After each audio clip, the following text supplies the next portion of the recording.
tout le monde, j'espère que vous allez bien. Pour revenir par rapport à l'épisode de ce soir, il y a des petits points d'éclaircissement que je vais vous apporter parce que évidemment dans un épisode de 42 minutes, vous ne pouvez pas tout voir et tout savoir sur ce qui se passe H24 dans la vie réelle. À savoir que, ça n'a pas été précisé dans l'épisode, mais la fille qu'il rencontre 3-4 jours avant mon arrivée, c'est pas 3-4 jours avant mon arrivée à la vie commune, mais 3-4 jours avant mon arrivée au Cap Ferré, donc au week-end évasion. Juste pour vous situer le niveau de vice du gars. C'est que 3-4 jours avant mon arrivée au week-end évasion, déjà il annule pas le week-end évasion alors qu'il a un coup de foudre.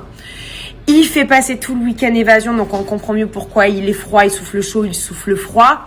À la fin du week-end, clairement, il me laisse entendre qu'il veut continuer l'aventure avec moi, malgré son coup de foudre. Hein. Et on comprend mieux son discours sur les charros, parce que... on a été coupé. Donc, vous comprenez mieux maintenant son discours sur les charros du Cap Ferré.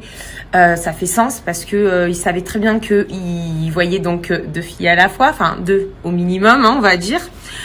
Donc jouer sur 2 tableaux pendant plusieurs semaines parce qu'entre le Cap Ferré et la vie commune, plusieurs semaines se sont écoulées, donc plusieurs semaines de tromperie, de mensonges et de manipulation jusqu'à me faire aller, ça n'a pas été diffusé, mais choisir les bagues les alliances. D'ailleurs, c'est ma main que vous voyez dans le générique en train d'essayer les bagues. Donc jusqu'à aller me conseiller sur mon alliance parce que j'hésitais entre 2 bagues. D'ailleurs, on voit il y a 2 bagues, une au petit doigt et une à l'annulaire, les 2 bagues sur lesquelles j'hésitais. Jusqu'à faire modifier la bague qu'il avait choisie par le joaillier. Il a demandé à la faire polir pour faire un effet brossé. Donc sachant qu'il avait une autre meuf. Hein. Donc le choix des alliances, pour recontextualiser, ça a été tourné donc la veille de la vie commune.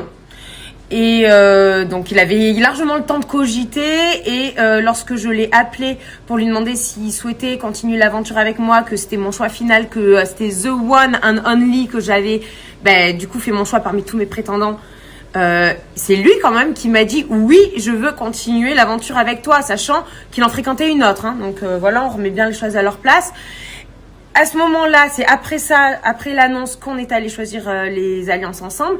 Et le même jour qu'on est allé signer le contrat de mariage chez la notaire qui nous a tout lu, bien évidemment, tout expliqué et qui l'a acquiescé. Et donc là, la rencontre avec la famille. Donc ça n'a pas tout été montré à l'écran parce que c'était une rencontre quand même plutôt assez longue. Et 5 minutes avant qu'il parle à sa maman en aparté, où là il lui avoue avoir rencontré une autre fille, avoir eu un coup de foudre, il demande, écoutez bien, il demande à son frère devant moi, et devant sa mère, devant son beau-père, devant toute sa famille, d'être son témoin de mariage. Donc le gars, clairement, il se projette, il dit qu'il va se marier quoi. 5 minutes après, il prend sa mère à part pour lui dire « J'ai rencontré une autre fille, j'ai eu un coup de foudre pour elle. » Mais il y a un truc qui va pas en fait. Il est pas net. Tiens, une autre petite anecdote aussi pour la route.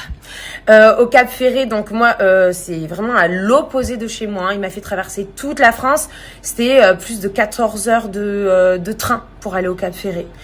Il me fait donc traverser toute la France pour un petit week-end de 2 jours, hein, donc c'est très court. Donc normalement, quand la fille te plaît, tu passes un maximum de temps avec elle. Et la fin du 2e jour, donc une fois qu'on a coupé les caméras, la production a gentiment proposé qu'ils viennent avec nous s'ils souhaitaient passer encore un peu de temps avec moi, même hors caméra, avec moi et la production au restaurant. Et le gars, il a trouvé une excuse. Il a dit « Ah non, mais moi, j'ai promis à ma petite sœur de passer la dernière soirée avec elle. » Donc, sa petite sœur, qui voit toute l'année, hein, parce qu'elle habite pas loin de chez lui. Il préfère passer la dernière soirée avec sa petite sœur plutôt qu'avec sa future femme. Déjà, là, il y a un gros problème. Moi, à ce moment-là, j'ai vraiment pété un plomb au niveau avec la production. J'ai commencé à leur dire « Oui, c'est un manque de respect. » Là, ils se foutent de ma gueule, nanana. Au final... Le gars, il est quand même venu, mais il tirait une tronche pas possible. Bref, il faisait genre, il était fatigué et tout. Mais clairement, maintenant, avec le recul et maintenant que je sais qu'il y avait une autre fille derrière, c'était pas du tout avec sa sœur qui voulait passer la soirée, mais avec sa meuf.